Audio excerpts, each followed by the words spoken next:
let's talk about systems. Systems are all around us.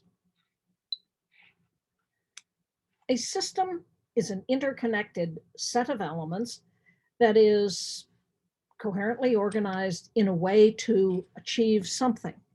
Systems exist because they are delivering what they were created to deliver, whether you want that outcome or whether you were aware of it. There are massive natural systems, the water cycle. It rains, the rain runs off into a lake, the sun shines, the water evaporates, gathers as clouds, it rains, the water goes round and round. The carbon cycle, we emit carbon. Each time I breathe, I'm expressing CO2. Power plants, every time you burn coal or oil or gas, you're emitting CO2. Plants soak up that CO2. Plants are eaten by animals. We eat the animals. We release CO2. The challenge here is that we're emitting more CO2 into the system than the system is designed to take back out or to store. The point here, though, is that there are no separate systems. Everything around us, everything in life, is part of a larger system. When we talk about systems and when we seek to understand systems, we are drawing arbitrary boundaries so that we can look at the systems within the system. Communities are systems. They're made up of different kinds of organizations, of individuals. They're made up of things like our values, our economy. Our food system is a collection of subsystems, from politics and information to the underlying agriculture that grows food, to all of the industries that process the food. Each of these is a system, and each of these is part of a larger system. You can begin to try to map systems. This was a map that a group of us created, looking at the relationship between businesses and sustainability.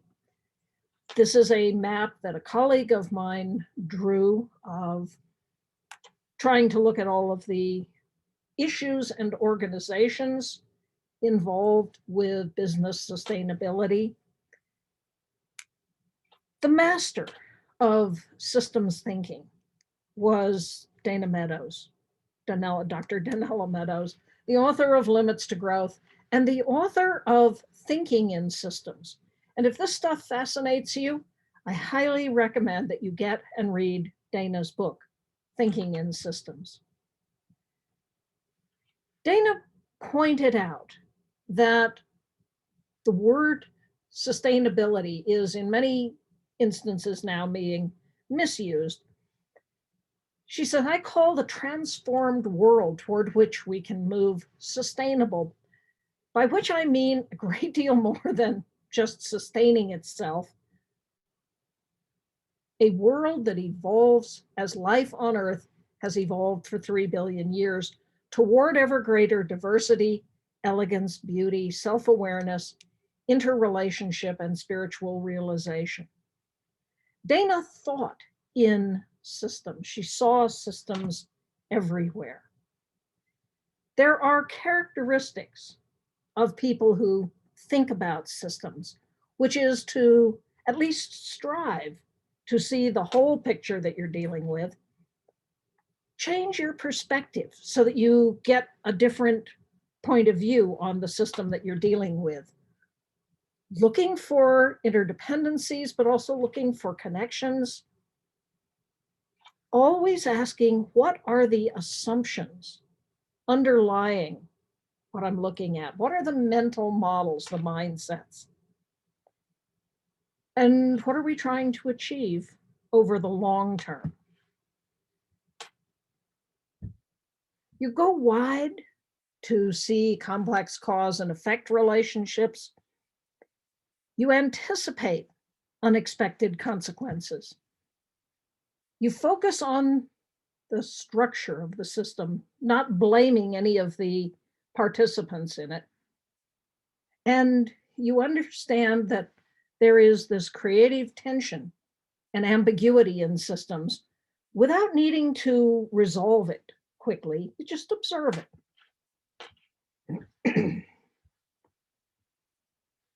Why does this matter? Systems thinking can help you implement a sustainability strategy, address the sub-issues that continually arise within organizations. Everything from what are we going to do with the stuff we've made when we no longer need it, to issues of ethics.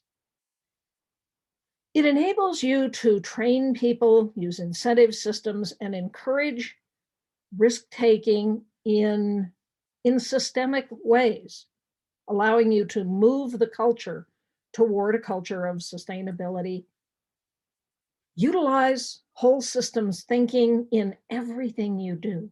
Product development, marketing and communications, relationships with your partners, and maximizing sustainability across the whole organization. These are some of the key concepts in systems thinking. Systems have feedbacks, positive feedbacks and negative feedbacks. Now, positive and negative are not value judgments. Positive means it moves the system further in the direction it's going.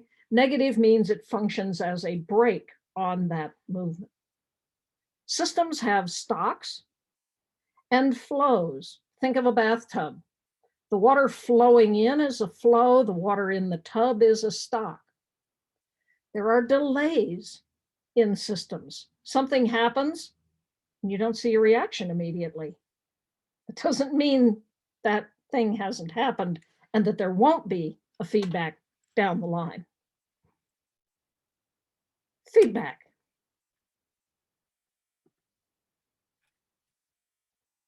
Feedback with a delay. You can map stocks and flows. So this is a map of the demographic transition from poverty to wealth, looking at how many more people are being added, how many people are being lost because they're dying, compared to per capita wealth, which comes from the economic growth rate, a stock of wealth, a flow of wealth. Each of these terms is an opportunity to create change. So this is the famous Holdren-Ehrlich equation, IPAT, impact equals population times affluence times technology. You can reduce the number of people if you want to reduce the impact. You can change the affluence. By affluence, this means how much stuff we all have, not necessarily how well off we are. And you can change the technology that we use to produce that stuff. All of these terms will change the impact. The great industrialist Ray Anderson said we should change the formula so that technology is not necessarily a positive feedback in the system. If you have technology that is inherently more sustainable, it cuts the impact even further. And he called this T2, technology 2. So if you wanted to change population, there are 5 things, says the public health expert Malcolm Potts, University of Public Health, University of California, Berkeley. He says you can reform land tenure so that people have a deed to the piece of ground they're sitting on. End hunger, feed people. Educate people, particularly women. Provide information about and access to contraception. Dr. Potts says in every country since World War II where these have been done, and in some cases only 2 or 3 of these have been done, population growth rates, which were assumed to be inevitable and rising, go down to 0 population growth.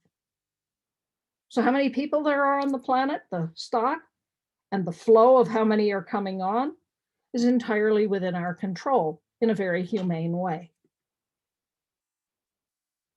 Delays. You take an action and you don't see the result. That doesn't mean the system isn't processing that change and that you won't have a result that you may not have anticipated at some point down the line. How do you influence systems? You're looking at a problem. That's only a small piece of the whole system.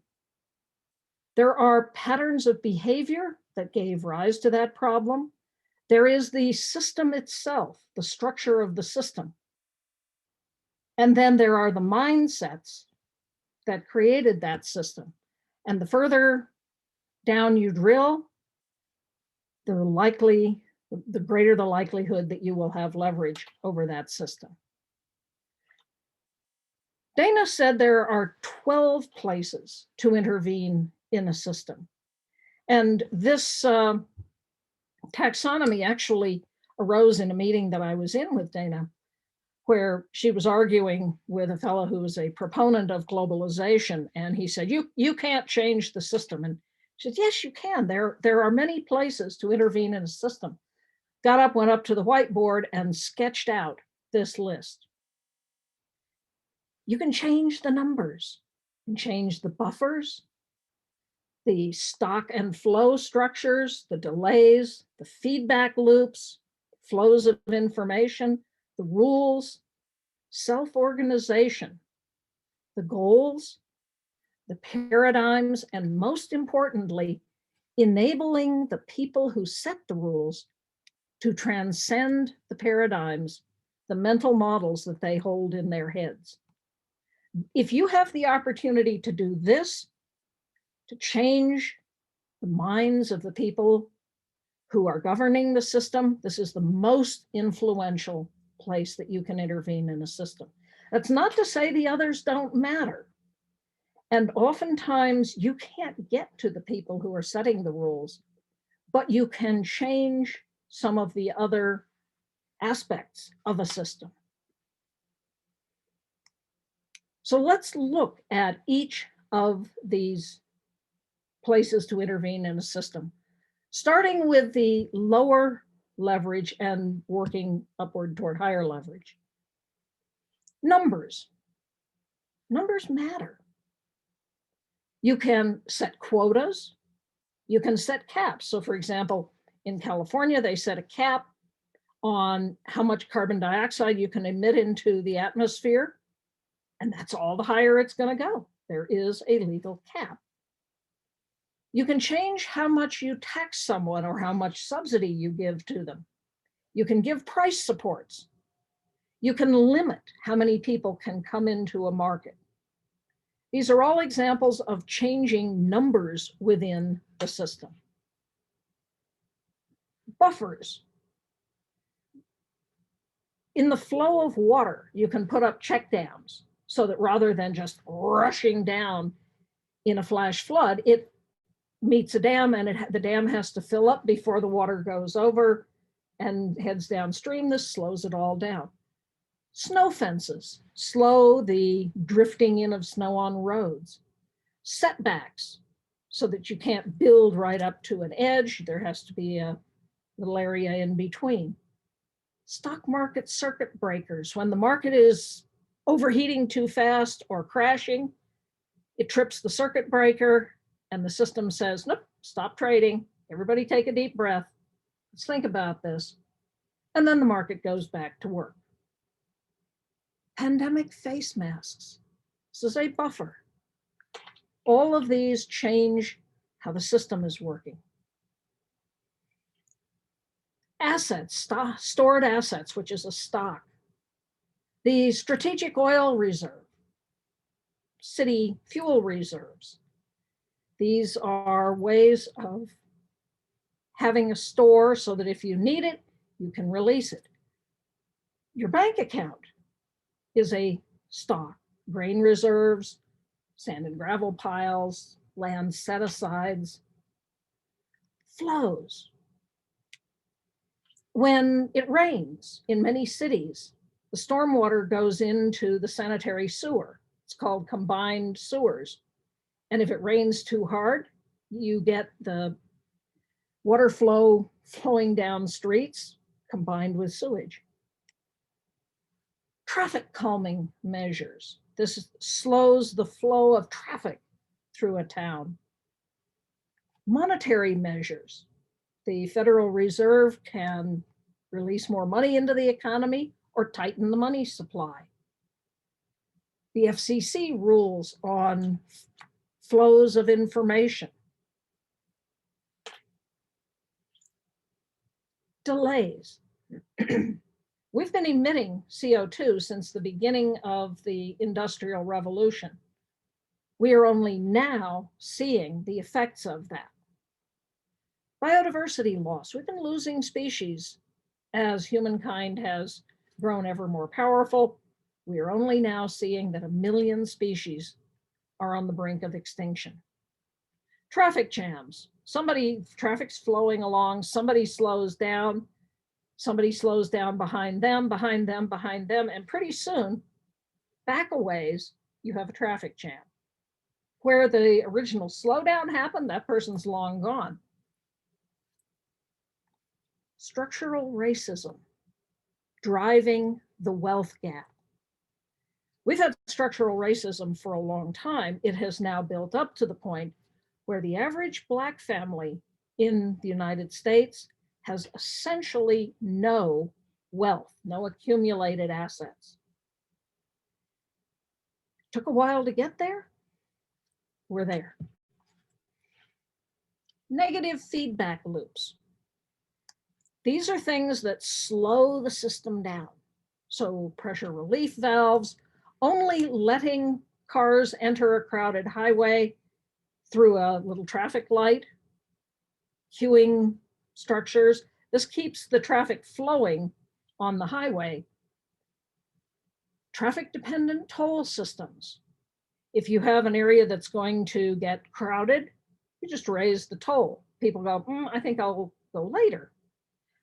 Peak pricing in utility pricing encourages people to use power when the price is lower. Positive feedback loops. You're trying to drive the system ever harder.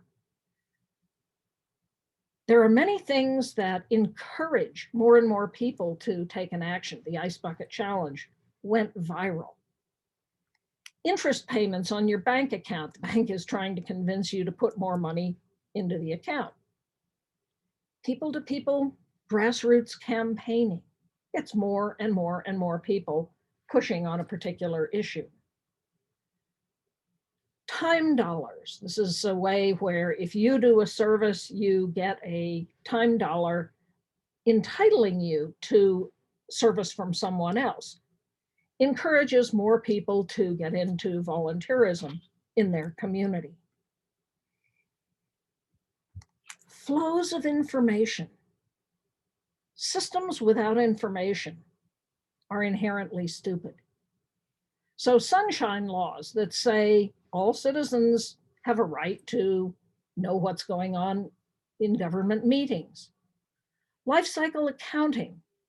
What is the actual cost of producing an item throughout its entire life cycle, from when you started to when you throw it away? Internalizing externalities. You have a factory and it's sitting there dumping polluted water into the river because nobody owns the river. If you make that factory pay for that discharge, you internalize the externality, they're likely to clean up their act. Monitoring, just tracking what's going on in a system and making that known. In your face electric meters, There's an electric meter somewhere on your house. Have you ever looked at it? Probably not. If it were posted right there on the wall with a little gauge that went from green to red meaning you're using more electricity than the whole system wants to be putting out at that time, you'd be much more conscious of whether or not you're turning off lights in rooms with nobody there. Rules and regulations. There are rules all around us. You break the speed limit, you're likely to pay a fine. You pay your bill late, you're likely to have a penalty. There are bans, prohibitions, like in theory, insider trading is illegal. The precautionary principle. This is a principle in use in Europe where it is assumed in the European system that if an activity is too dangerous, you don't undertake it. In the American system, the assumption is everything's okay until it's proven dangerous. Different set of assumptions. A lot of people dislike regulation. Well, get government off the back of business. It's just slowing down the economy. Those regulations that are a negative feedback to a particular business are a protection to some group of people who would otherwise be harmed by what that business is doing. Participatory democracy. You can intervene in the systems around you by getting active, by going to see your city council, your state legislator, your congressperson, your parliamentarian, by organizing, standing out on a street corner with a group of friends with a sign telling people going by what you believe in, by things like affirmative action, saying, I want a more diverse workplace. I am going to hire people who traditionally don't work in a place like this. Zoning. Community development corporations, ensuring that money is spent in your community, helping small locally owned businesses. These are all ways that you can intervene in your local system. Goals. We set goals all the time, like a New Year's resolution, except goals that matter tend to be set by large groups of people all the way up to the international level. So the Sustainable Development Goals set by all of the world's nations. The Paris Accord, this is the agreement by the world, essentially all of the world's nations. The US unfortunately stepped out for 4 years, but we're back. That we are only going to emit carbon up to a certain level, and we are going to work really hard to keep global warming below an additional 1.5 degree C warming over pre-industrial levels. We're a little over 1 degree C increased warming now, and business as usual, we're headed for 3 degrees C, even up to 6 degrees C. That would pretty much end life as we know it on Earth. So the world came together and said, we're going to limit it. Creating a community vision. What do you want your community to be like? You can come together with your fellow residents of the community and set a vision. Local first marketing campaigns saying, we're going to buy local. Nobody's going to pass a law. We have a goal. We're going to, wherever possible, we're going to buy from local businesses. Changing paradigms. Our system, our economic system, cultural system, runs on mental models. It's the stuff that's just in your head. So the neoliberal paradigm, which said we're all greedy bastards, but that's okay because the market is perfect. Therefore, government is bad. We should let the market do it all. This is now the dominant economic paradigm, pretty much the world around. Did anybody pass a law? No, it's a mental model. It's in our heads. And I would argue we ought to challenge it. Dominion over nature. We're people. We're the top of the food chain. We're the best. We get to say what happens in nature. Nature bats last, owns the bat and the ball, and owns the ballpark. If we continue this mental model, well, as the folks in biomimicry say, failures are fossils. There is no law that says humankind has to continue. White supremacy. This is a mental model, unfortunately, held by entirely too many people. What makes a white skin color superior to another skin color? It's the human race, not the black race or the brown race or the yellow race or the red race. And who on earth said the white race was superior? It's a particularly pernicious paradigm and one that we need to defeat and leave behind. Gender inequality. Men are better. Men are stronger. Men are smarter. Again, unfortunately, this persists. So you have a man who had been president of Harvard saying that women were just inherently less skilled at mathematics. No, that's because there is this paradigm that tells women from the time they're very little, you're really not any good at math. Let the men do it. These are all paradigms, and they're paradigms all around us. Examine your paradigms and then try to change them. These are a few of the efforts to shift paradigms. So donut economics, this mental model that humankind must live below the planetary boundaries, but above the human minimums, so that we ensure that everyone on Earth has enough. That leaves this donut-shaped space that is the just and regenerative operating space for humanity. This is a paradigm, shifting the old neoliberal paradigm.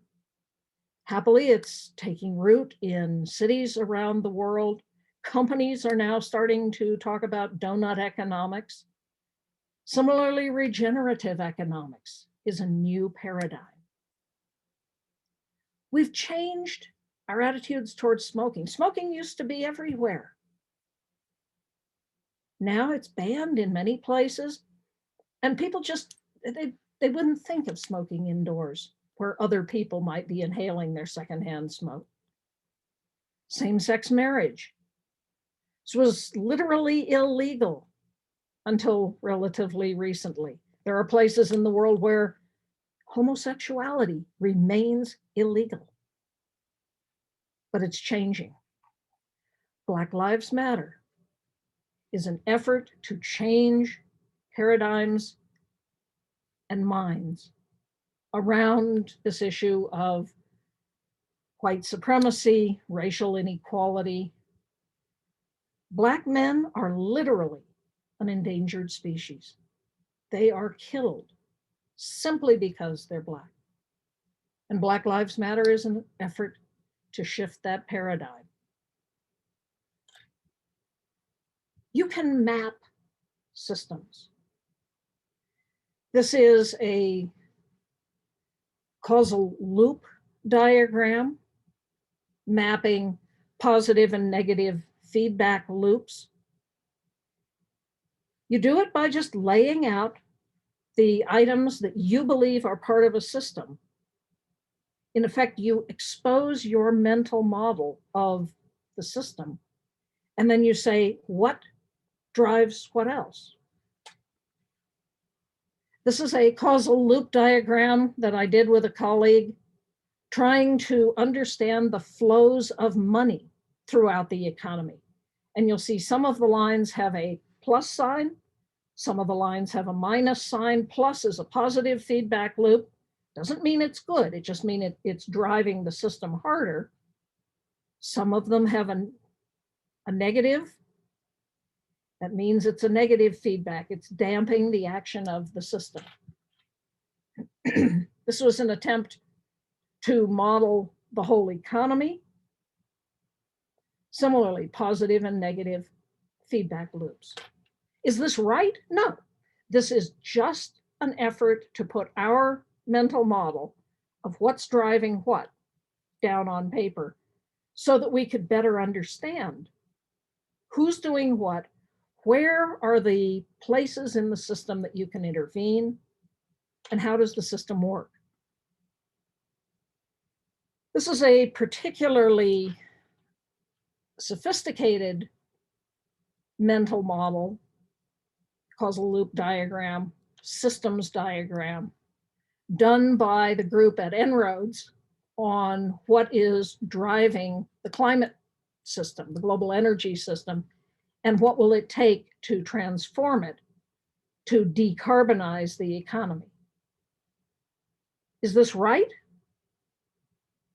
It's probably closer to right than the sketches that we did, because this was a team of very intelligent people who know what they're talking about. But no, it's not right. It's just one mental model of how the system works.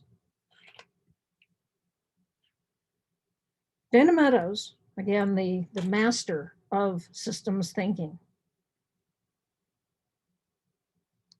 said this.